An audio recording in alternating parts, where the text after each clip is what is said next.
Certainly a great guest to have on this show would be anyone who is a retailer, and especially a successful retailer. However, another great guest that would be on the show would be a person that is manufacturing products for retailers, because the interests in that relationship are aligned, that a manufacturer is very interested in how a retailer can be successful. Well, one of the most recognized logos in the entire world is the Purina checkerboard. My guest today is the Vice President of Sales in Purina Animal Nutrition. Brian is an expert in all things retail because the interests are aligned in that relationship. If you don't know a lot about me, I am a third-generation feed retailer, and in my family's retail feed business, we are a fairly large Purina dealer.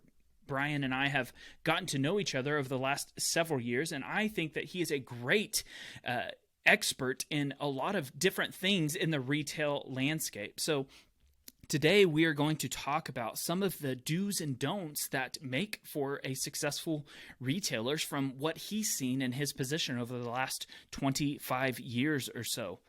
What changes does he see in the next 5 to 10 years that retailers will be undergoing? What makes for a successful feed operation, or a lumber store or a hardware store? Some of these classic retailers, what makes a successful one versus a unsuccessful? So today our episode is from the lens of a manufacturer, and I hope that you will enjoy it.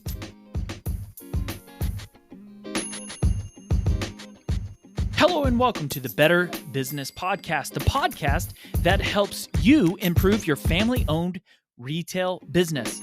My name is Steve Cook. I'm a third-generation business owner, and with the things I've learned and talk about on this show, I've taken my family's retail business to over $10 million in sales. Now let's get to the show.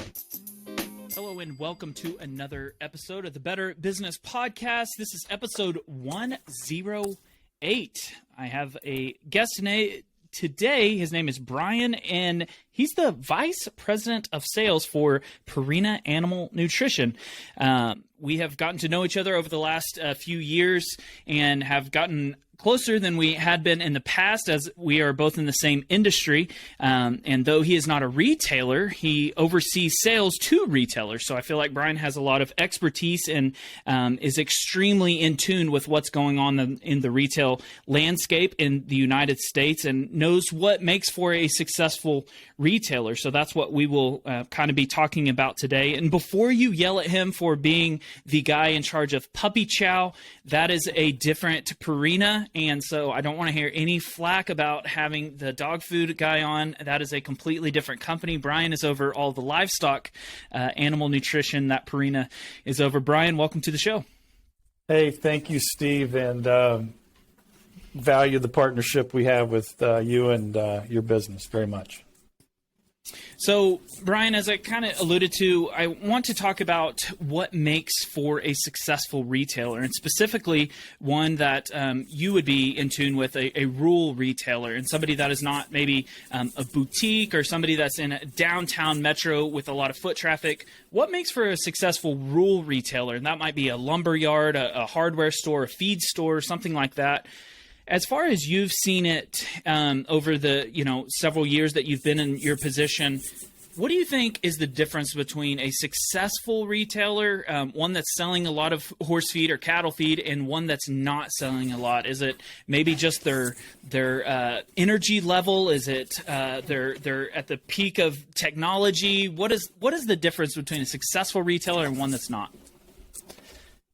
You know, Steve, you've seen our industry, and you've been to a lot of different dealerships, feed dealerships across the country, and they're very unique and very market specific. But overall, the word I would start with is the very successful ones create or have an experience for the shopper or the consumer, the cattleman, whoever their primary marketplace is. And to me, what really drives an experience is, first and foremost, often starts with people having people that the customer knows, that they trust, someone that can help answer their questions. We believe that is huge and paramount. And as you think about beyond that, full selection of products and having the type of service that customers expect in a given marketplace. We know that varies by customer type, but those would be a couple of the primary things that we see differentiate across the country. And so as someone doubles down on customer service, I had an episode recently with, at other times during the week, I'll have a co-host, and me and my co-host, Chris Fox, we had a episode that talked about, are customers buying or are they shopping?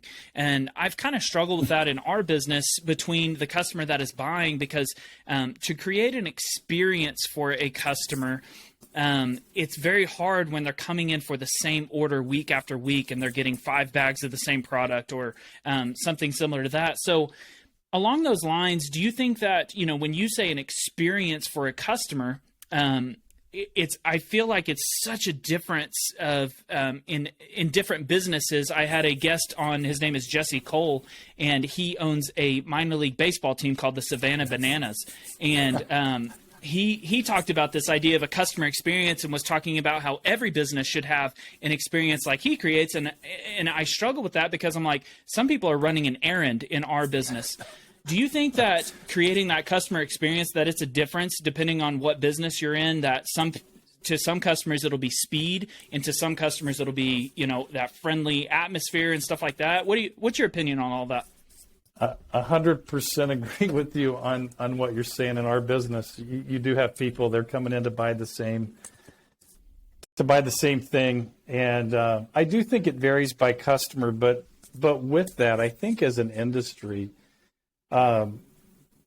we have to continue to evolve to be more retail consumer focused. I think, as you know, our company, Steve, the last couple of years has put a huge focus in trying to transform how our retailers work, making sure that we have timely displays and changing items out so that the customer who comes in every week that wants to see you and order their same amount, they do see some things that are different that they don't normally see. I think also beyond that, it is an experience, and we probably take it for granted that they know they can come to you every week and get that quick service. A lot of times you probably know their order and have it loaded before they're out of your store, which in our world is a great experience. Having grown up on a farm myself, I think we all value that timely service, especially in today's world. Yeah, it makes me think of Chick-fil-A, is known for their great customer service, but, a lot of your transaction with Chick-fil-A is 30 seconds. And, it kind of makes me think, to some people, this customer service means speed, and to some people, this customer service means you ask about their dog and their children and, different things like that. It's such a difference depending on what industry you're in. Along those same lines, as far as what you would predict, I think one of a leader's jobs is to, point the company in a direction that it ought to be going. And then obviously they have to execute on that, of course. But one of your jobs would be to point Purina in the direction that it should be going. To do that, you would clearly have to be in tune with what retailers will be doing in the next, 5 to 10 years, give or take. But what do you see that will change in our industry in the next 5 to 10 years that will be different? Will there be much different technology? Do you think, customer service will be much more important? Or do you think that it will be a lot less retail locations and a lot more direct sales with warehouses? What do you foresee in the next 5 to 10 years for a classic retailer like feed stores? I think classic feed stores, that's a great question. If you take just a quick history lesson, about 30 years ago, Purina really led the way. As you think about our industry, especially 30 years ago, a lot of our feed dealers, Steve, were very livestock focused, very traditional. And we put a huge effort in place to get our dealers and co-ops to really focus on that lifestyle consumer. And about $400 million came into our space to really kind of transform what I would call a traditional dealer to a more a better shopping environment, one focused on the lifestyle customer. As we fast forward to today, we first of all think that stores are still very important. If you think about our consumer base, those that have a lot of backyard animals as well as cattle, dairy, et cetera, especially in that lifestyle space, a lot of them are very new to the category, still very new to the category, coming in. You think about the average horse owner, et cetera. They want a place where they can get answers. And we believe that you have to have a very nice retail facility, one that any type of consumer beyond traditional producer cattleman type thing would feel good to come into and be welcoming in that perspective. So we have a huge push on making sure our stores have that front. Beyond that, then, we believe that they have to be a place where you can get answers and really double down on the consultative part. I also believe that service has and will continue to differentiate the way we work. And as you think about your business today, and delivery is such a key part, consumers like convenience, and we're going to continue to like convenience as we move forward. You ask about consolidation. We see continued consolidation. I don't know that we see fewer store numbers, but we see fewer store owners as we look forward. And a lot of that is driven by a number of our dealers today are owned by individuals that really don't have a succession, that they don't plan to pass it on to the next generation. And as we look at that, that'll become an opportunity, a marketplace for family businesses like yourself to continue to grow. So I would see a business as we look forward that has fewer owners, but probably similar location number that we have today, if that makes sense. Why do you think a lot of businesses will have fewer owners? Do you think that that's a trend in the United States? Do you think it's a trend in like feed stores, or do you think that that's something that's changed in the environment around us due to, e-commerce or retail, or, do you have any sense of why that is? Well, for one, I think just scale helps. As you think about, gives it more advantages. It gives it more advantages. You think about just the cost to run a business and all the things that you have to have. A small business, just like a person could make a living on a 50-cow dairy farm 30 years ago, it's hard to do that today. Gotcha. And I see that very similar to a feed dealership, where as you make investments and do those type of things, there's a number of small dealers that can be in business and will be for many, many years. There's no question. But as it's really, to me, at that time when they decide, do I pass it down to a family member, or do I continue to run, or just exit? I think that's the opportunity. And I think as you look at folks like yourself, you can optimize delivery routes. You can do a lot of things as you look at a bigger marketplace, because that's going to continue to be key as you think about consultation and service being kind of the cornerstones of what I would call traditional feed retailers. Having a larger marketplace to spread cost across will be key. Yeah, we've been thinking a lot about doing some different things with, I think this applies to a lot of different industries like lumber yards and hardware stores, a lot of different things. But we've been thinking a lot about having more of a, basically using our stores as a hub and having more direct sales, operations, and just using our stores as a hub. Do you foresee that being kind of a play for a lot of, I guess you would say, like commercial customers? Because that would apply with a lot of different lumber, places. They could have more direct sales. A lot of different hardware places could call directly on plumbing operations and electricians and things like that. Do you think that will be a sort of a path for the future in a lot of different industries? Or do you think that there will always be a place for, a retail presence in every small town?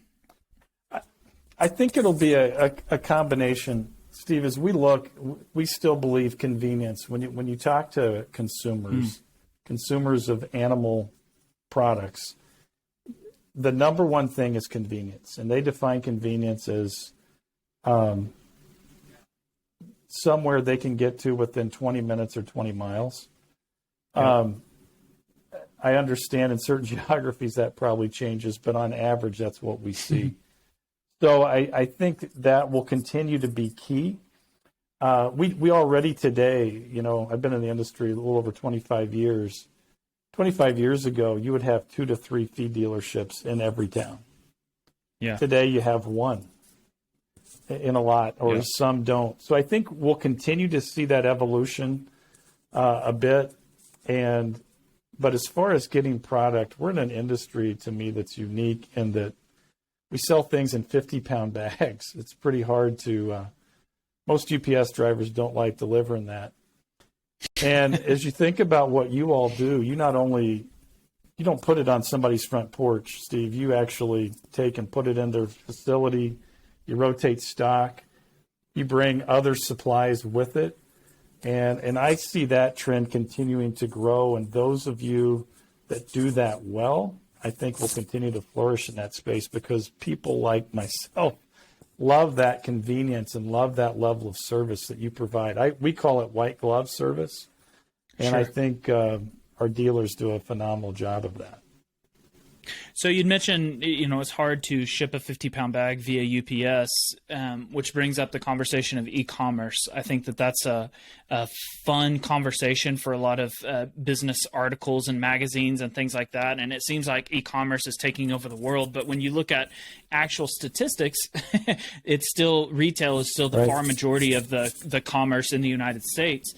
And however, I think that e-commerce does play, obviously, a convenience role in a retailer's world. But as far as you're concerned, if UPS maybe or FedEx or something like that is out of the question, what role do you think that what role do you think it plays for a retailer in, now to 5 years from now or something like that? Do you think that it's necessity? Do you think it's a little bit extra, or what are your opinions on that?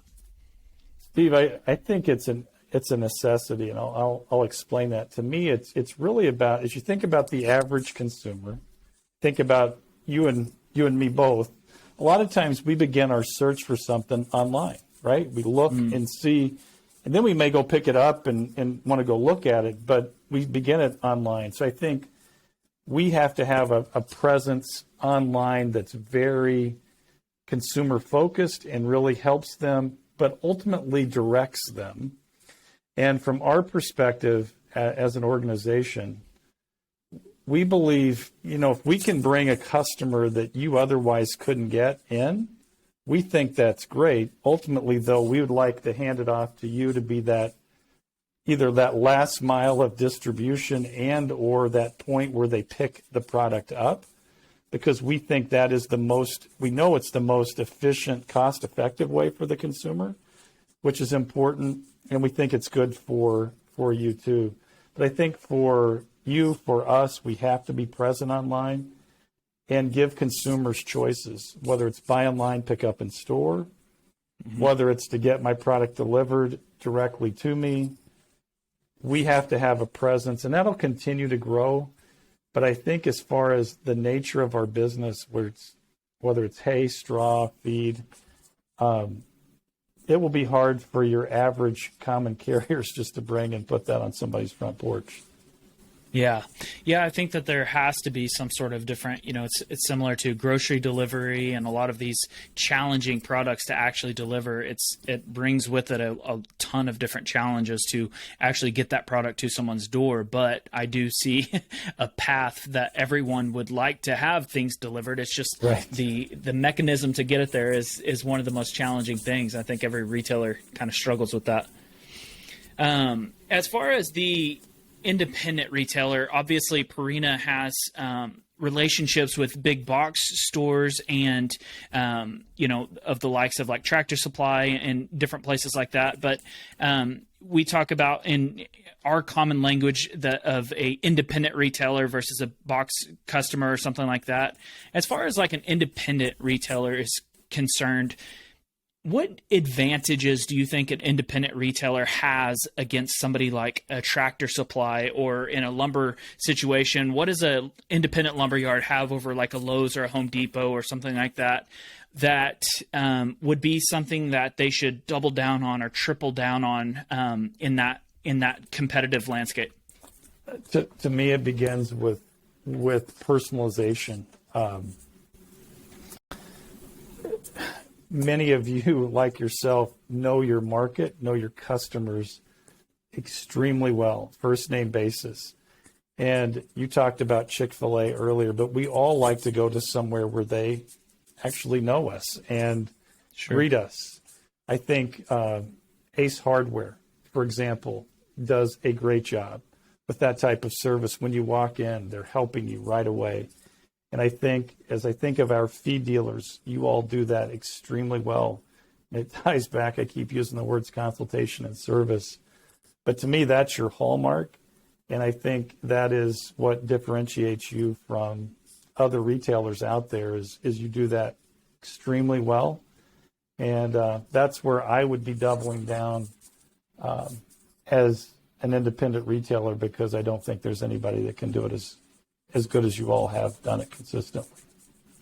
And do you think that that's, obviously that would come with a ton of training and pouring into your employees the importance of that and things like that. But do you think that it's something that you might have a little bit higher labor costs than some of the big box retailers, or that you should have more staff, or do you think it's more training, or just more specifically in that personalization? What do you think would be the advantage to the retailers that they should kind of double down on? Do you think it's more help or better training, or?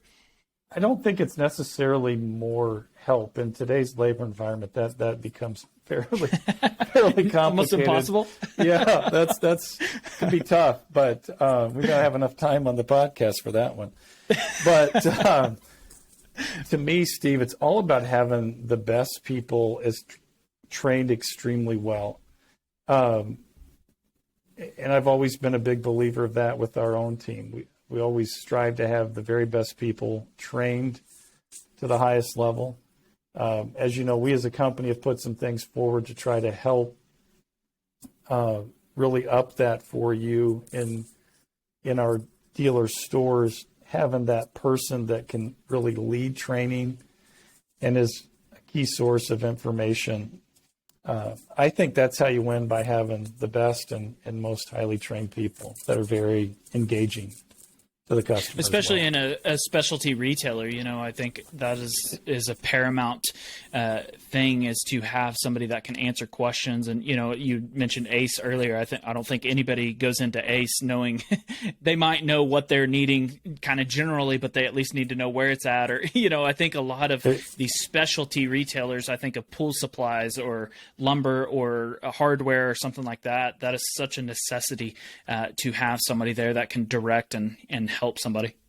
And you talked about it earlier. You mentioned Chick-fil-A, and to me, you think of the fast food space. We've all go through drive-throughs, but they stick out. And I don't care where you are, if I'm in Oklahoma or I'm in Minnesota, I always have an employee that's friendly, smiles, and I tell you, it resonates. And you can tell they're highly trained, and they really work hard to get the very best people. And so to me, if they can do it, I believe we can do it too. So in preparation, I always like to ask one final question before we close. But in preparation for that, I just want to thank you again for being on. And I appreciate your opinion on a lot of this stuff. And I think there's a lot to learn in this episode. Obviously, you had mentioned that you have 25 years of wisdom in the animal nutrition space. And seeing that you have obviously seen many different very successful retailers, and you've seen some that are not successful. You've seen, your own business experiences and things like that. If you had to boil down the last 25 years of that experience into one piece of advice for a retailer to take away, what piece of advice would that be? to me, it is really, because we've all seen that, like you said, seen a lot of really successful and some that have struggled. To me, it's focusing on the critical few things and never wavering from it. Because as a small business, you could work 24 hours a day and not get all the work done. I mean, you are the general manager to sometimes the feed truck driver and everything in between. And the ones that are really successful stay focused on the critical few. When everything's going crazy, they still stay focused on the critical few. And I think as we talked, the critical few are really understanding your profitability and what drives your business, but most importantly, that customer and having the very best people to serve them. And if you do that, the rest seems to work out pretty well. Awesome. Brian, thank you so much for being on again. And I hope that this gave you a good few pieces of advice to better your business. And I hope that you will join us for the next episode coming up in a few days. Thank you for listening.